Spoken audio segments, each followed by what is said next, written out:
दोस्तों, पहले पार्ट में आपने देखा कि मैं बाघ का पीछा करने के लिए जंगल में चला गया और उसके इंतजार में घात लगाकर बैठा रहा। अब आगे की कहानी सुनते हैं। मेरे राइट और लेफ्ट की पहाड़ियों के पीक्स घने अंधेरे में काली लकीरें बना रही थी, जिनके बैकग्राउंड में हजारों तारे चमक रहे थे अपनी अलग ही शान में। मैंने एक तारे पर कंसंट्रेट किया जो लगातार अपना रंग बदल रहा था, जैसे एक हेवनली जेम हो।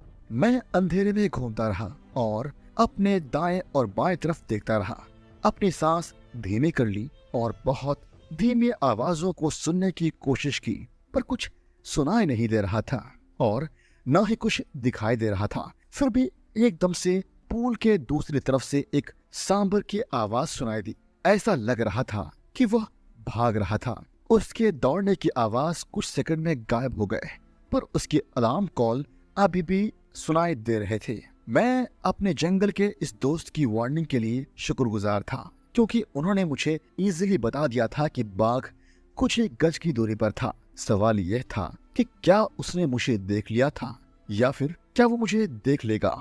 मैं जंगल में स्थिरता के महत्व को समझता हूँ और अच्छी तरह जानता हूँ, इसीलिए मैं बिल्कुल मोशनलेस बैठा रहा, सांस भी नहीं लिया ठीक से।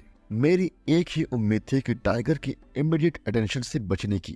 सेकंड्स बहुत धीरे धीरे बीत रहे थे।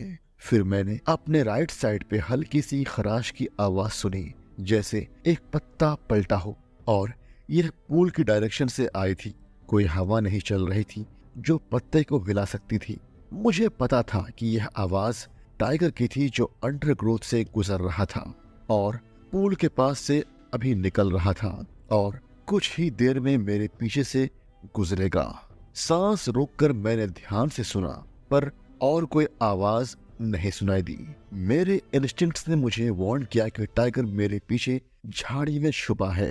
मुझे मुड़कर डेंजर का सामना करने की इच्छा हुई, पर पता था कि ऐसा करने से मैं जरूर कोई हल्की आवाज कर दूंगा, चाहे वह कितने भी हल्की क्यों ना हो। टाइगर उसे सुन लेगा और उसे इन्वेस्टिगेट करने की कोशिश करेगा। मैंने अपने अंदर की इच्छा को रोका, पर सर को घुमाया देखने के लिए कि वह आदमखोर हत्यारा मेरे पीछे तो नहीं आ रहा, लेकिन मुझे सिर्फ बबुल ट्री के टहनी दिखाई दिया और उसके आगे घोर अंधेरा। मुझे नहीं पता कितनी देर तक मैंने सस्पेंस सहा, पर एकदम से गांव के पीछे एक कुत्ते ने तेजी से भौंका, जो मेरे टेंशन को थोड़ा कम कर दिया। दो चीजें अब साफ हो गई थी।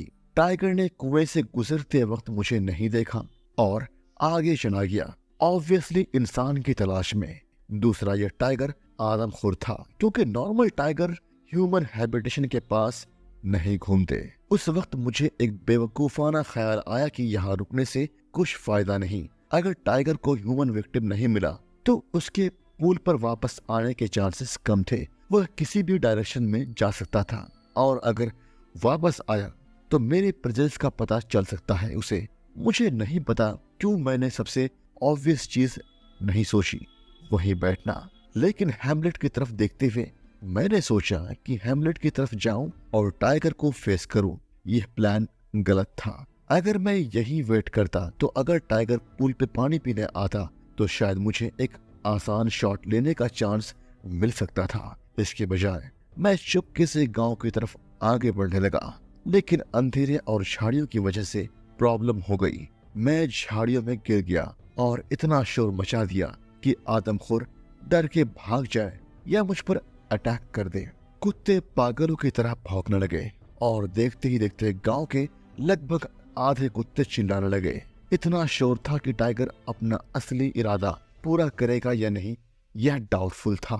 टाइगर या तो चुपके से निकल जाता या वापस मुड़ जाता, और अगर वह मुड़ गया तो उसका सामना मुझसे होगा। ये सोचकर मैंने दूसरी गलती की। मैंने जल्दी में अपने टॉर्च ऑन कर दी। जैसे ही रोशनी अंधेरे में गई, जो टाइगर, जो मुझे दिखा नहीं, ने दहाड़ मारकर ड्राई स्क्रब में भागना शुरू कर दिया। शिकार भाग गया और मैं अपने आप को कोसता रहा। हैमलेट पहुंचकर बायरा को सब बताया। उसने सूरज डूबने पर लंगूर की आवाज और कुत्तों का भौंकना सुना था।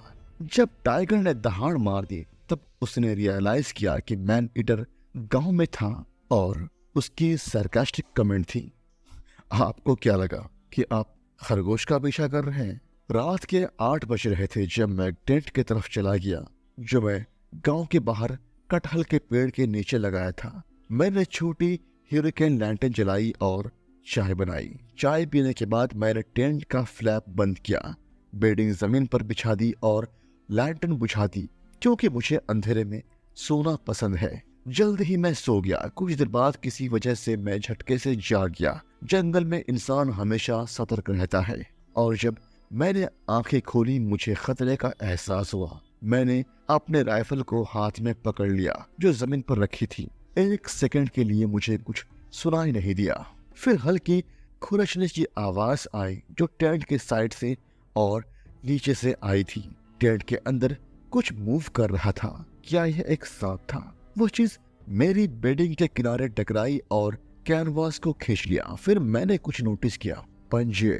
मैरेटर बाहर था और अपने पंजे से कैनवास के नीचे और जमीन पर फील करने की कोशिश कर रहा था।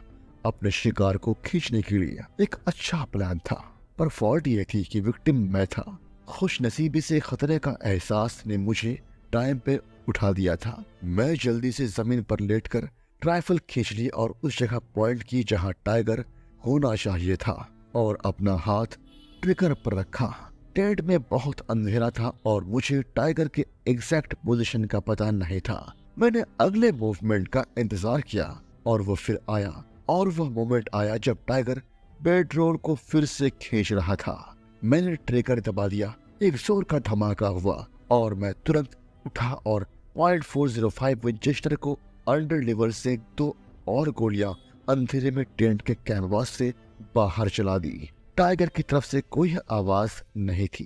क्या वो मर गया था? अगर ऐसा होता तो उसकी आखिरी सांस या दम घुटने की आवाज मुझे सुनाई देती। क्या वो घायल था? अगर ऐसा होता तो वो दर्द से दहाड़ता। क्या वो भाग गया?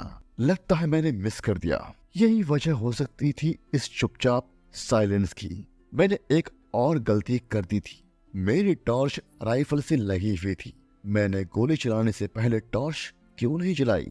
टॉर्च लाइट से मुझे उस पंजे की डायरेक्शन पता चल जाती और टाइगर टेंट के बाहर कहाँ खड़ा था ये मुझे पता चल जाता। पर मैंने अंधेरे में अंधाधुंध गोली चला दी 3 बार बिना टाइगर की पोजीशन जाने। टॉर्च जलाकर मैंने टेंट का एंट्रेंस खोला और हर तरफ टॉर्च की रोशनी डाली। मैन-ईटर भाग गया था और कोई आवाज भी नहीं थी। मेरी 3 गोली के आवाज ने माची गांव के पुजारियों को जगा दिया। बायरा और दूसरे लोग परेशान हो गए और पूछने लगे कि सब ठीक है या नहीं। मैं उन्हें सब बताने लगा। वह तुरंत मेरे साथ टेंट के कैनवास में गोली की छेद और मेरी बेडिंग पे शेरों के पंजों के निशान देखने आ गए। फिर मुझे उन्हें वापस गांव छोड़ना पड़ा। बायरा ने मुझे अपने झोपड़े में रात गुजारने के लिए इनवाइट किया, पर मैंने मना कर दिया और अपने टेंट में वापस चला गया। सुबह गांव के पुजारी आए और बोले मेरी 3 शॉट्स मिस होने का एक ही वजह थी, काला जादू। किसी ने मुझ पर और मेरे बंदूक पर जादू कर दिया था। ये कैसे हुआ, किसने किया और कब किया? उन्हें मनाना मुश्किल था, इसीलिए मैंने उनकी बात मान ली, क्योंकि उनकी मदद के बिना मैन-ईटर मारना मुश्किल होता। मैंने उनसे कहा कि मेरे बंदूक पर से काला जादू हटाने के लिए। उन्होंने कहा इसके लिए 5 रुपीस लगेंगे और समझाया कि इस रस्म में एक मुर्गे की कुर्बानी, कुछ और चीजें और पूजा का फीस शामिल है। 5 रुपीस दे दिए और टेंट के अंदर चला गया ताकि 1 और घंटा सो सकूं। लेकिन अपने आप से नफरत ने मुझे सोने से रोक दिया और मैं मैन-ईटर के बारे में सोचने लगा। मुर्गी की गले कटने की तीखी चीख और धुआं और धूप की कड़वी बदबू से पता चला कि पूजा चल रही थी। थोड़ी देर बाद बायरा ने मुझे बुलाया और कहा कि जादू टूट गया है, अब हम बाघ की तलाश करते हैं। उसने कहा हम उसे जरूर ढूंढ लेंगे और इस बार वो मेरी राइफल की एक ही शॉट में गिर जाएगा।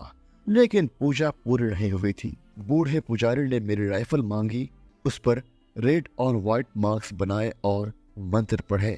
आखिर में उसने आग को 4 दिशाओं में फैलाया और जोर से बुलाया कि बाघ बाहर आए और मारा जाए। धूप काफी हो चुकी थी जब यह सब खत्म हुआ। बायरा और मुत्थू, एक 20 साल का पुजारी लड़का जो उस बूढ़े पुजारी का पोता था, ने मुझे मैन ईटर की तलाश में जंगल में चलने के लिए इनवाइट किया। दिन की रोशनी में टाइगर की तलाश करना बेकार था और समय का जाया होता। मेरे बायरा के जंगल क्राफ्ट के लिए रिस्पेक्ट के बावजूद उनकी फुलिशनेस मुझे हैरान कर रही थी। वो लोग अपने सॉर्सरर पर पूरा भरोसा रखते थे, यानी सुप्रीम पुजारी पर, और हमने चढ़ना शुरू किया। बायरा आगे, फिर मैं और फिर मुत्थू। लेकिन जैसे ही हम गांव की नजर से बाहर आए, मैंने मार्चिंग ऑर्डर बदलने का इंसिस्ट किया और मुत्थू के साथ जगह बदल ली। टाइगर यूजुअली किसी भी लाइन के लास्ट इंसान पर ही हमला करता है, इसीलिए मैं लास्ट में रहा।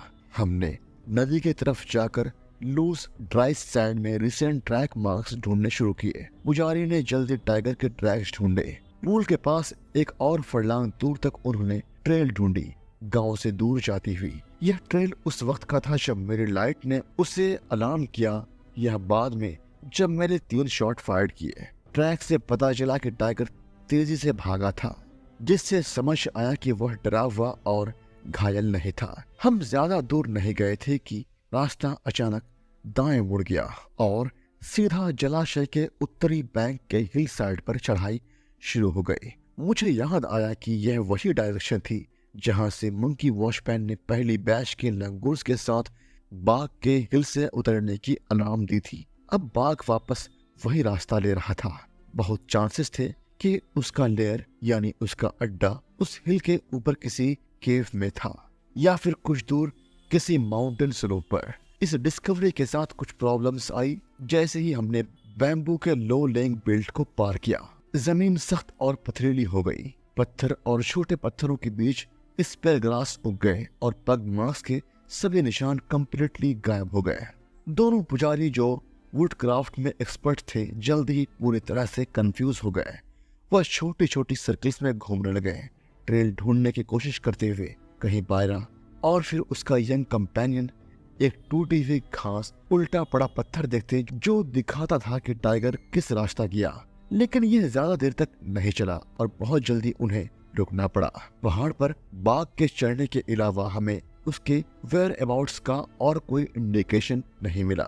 हमने डिसाइड किया कि हम खुद ही पहाड़ी पर चढ़ेंगे, शायद किसी गुफा को ढूंढने के लिए जहां आदमखोर छुपा हो सकता है। सिंगल फाइल में चलने के बजाय हमने फैन आउट करने का फैसला किया ताकि ज्यादा एरिया कवर हो सके। बायरा मेरे दाएं लगभग 100 गज दूर तक गया, जबकि मुत्थू बाएं तरफ उतने ही फासले पर चला गया। फिर हम तीनों धीरे धीरे आगे बढ़ने लगे। जमीन ज्यादा पथरी हो गई थी और पत्थर बड़े हो गए थे, लेकिन हमें कोई लेयर के निशान नहीं मिले। हम 500 फीट ऊंचे हिलॉक पर चढ़ रहे थे। ऊपर पहुंचकर हमने हरे भरे वैली देखी जो बैम्बू ट्री से घिरी हुई थी। मेरे सिग्नल पर हम तीनों ने तेजी से नीचे उतरना शुरू किया। हम एक हरे ग्रीन खाई में आ गए थे जो टॉल बैम्बूज के फ्रंट से घिरी हुई थी। अब हम एक दूसरे को नहीं देख सकते थे और मुझे महसूस हुआ कि मेरे साथी बिना हथियार के बड़े रिस्क में है, क्योंकि अगर टाइगर अटैक करता है तो मैं मदद नहीं कर पाऊंगा। मेरे थॉट एक्शन में बदल गए। मैंने मुत्थू से एक तेज चीख सुनी जो लगभग 100 गज की दूरी पर था मेरे बाएं ओर, और उसके बाद छोटी तेज उफ उफ की आवाज आई जब टाइगर ने उस पर चार्ज किया। दहाड़ अचानक बंद हो गया जब बायरा ने आवाज दी और मैंने भी चीखना शुरू किया और उस जगह भागा जहां से चीख और दहाड़ आ रही थी। वहां हमें मुत्थू लेटे हुए मिला, जिसकी गर्दन और कंधे पर गहरे दांतों के निशान थे। बाघ ने उसका स्कल तोड़ दिया था। शायद आदमखोर हमारे चीखों से डर गया था। पत्थर के पायल के पास एक फ्लैट घास से पता चलता है कि आदमखोर वहां छुपा हुआ था और मौका देखते ही उसने लड़के पर हमला कर दिया। लड़के की आंखें बाहर निकल गई थी और टंग भी खून मिट्टी में बह रहा था। मुझे काफी सदमा लगा।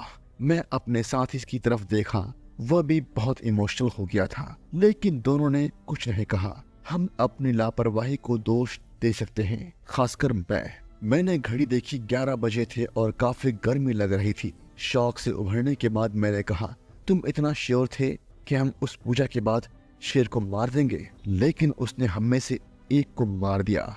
बायरा ने नाराजगी से कहा, जादूगर को एक मुर्गा चढ़ाना चाहिए था, लेकिन उसने मुर्गी चढ़ा दी और इसने उसके पोते की जान ले ली। मैं मुश्किल से कुछ सुन रहा था। एक आइडिया दिमाग में आया। मैंने लंबे घास के बीच से पत्थरों के पास गया, एक बार चढ़ा और लाश की तरफ देखा। बस 10 गज दूरी थी, फासला बहुत नजदीक था। वहां सिर्फ 4 पत्थर थे जो इधर उधर रखे थे और सबसे बड़ा पत्थर जिस पर मैं खड़ा था लगभग 3 फीट ऊंचा था। बाकी पत्थर छोटे थे। आइडिया अब पक्का प्लान बन गया, क्योंकि वहां कुछ पत्थर पहले से थे। क्या बाघ नोटिस करेगा? अगर और कुछ पत्थर ऐड किया जाए तो शायद नहीं। अगर एक्स्ट्रा पत्थर इस तरफ रखा जाए कि किसी को शक ना हो। मैंने बायरा से कहा, रात अंधेरी होगी और शैतान जल्दी वापस आ सकता है। अगर हम लाश को छोड़ दें, उसकी भूख बढ़ गई है। याद रखना, कल रात भी भूखा था, इसलिए माची गांव आया था। तब से उसने कुछ नहीं खाया। हम और पत्थर लाएंगे और एक छुपने की जगह बनाएंगे। टॉर्च की रोशनी में मैं गलती नहीं करूंगा। बायरा ने कहा, सर आप पागल हैं। जैसे ही वह झाड़ी देखेगा उससे शक होगा, पत्थरों पर जंप करेगा तो आपको पकड़ लेगा। उसने कहा, माची वापस जाकर लड़के के बारे में बताना चाहिए ताकि गांव वाले उसका शव ले जाएं और उसका अंतिम संस्कार करें। अगर लाश छोड़ देंगे तो उसकी आत्मा यही भटक जाएगी। मैंने कहा, मैं टाइगर को मुत्थू की बॉडी नहीं खाने दूंगा, पत्थरों के बीच छुपा के रखूंगा। शैतान से बदला लेने का मौका है ये। आज रात मार दिया तो बहुत सारी जान बच सकती है, शायद आपकी भी। बायरा ने कुछ नहीं कहा। उसकी हिम्मत कम होती गई। आखिरकार उसने मुझे देखा और उसके चेहरे मासूमी से भर गए। उसने बोला, हमने हर जगह तलाश की लेकिन लाश नहीं मिली। अब हम वापस चलेंगे और दूसरों को बताएंगे। कल सुबह फिर से तलाश करेंगे। आज रात आप जंगल के रास्ते पर बैठिए और मैं एक पेड़ पर छुपूंगा ताकि आपकी मदद कर सकूं। इस तरह बायरा ने मामला सुलझा लिया और हम पहुंच गए सही तरीके से काम कंप्लीट करने के लिए। पर क्या मैं बाघ को मार पाऊंगा, जानेंगे अगले एपिसोड में।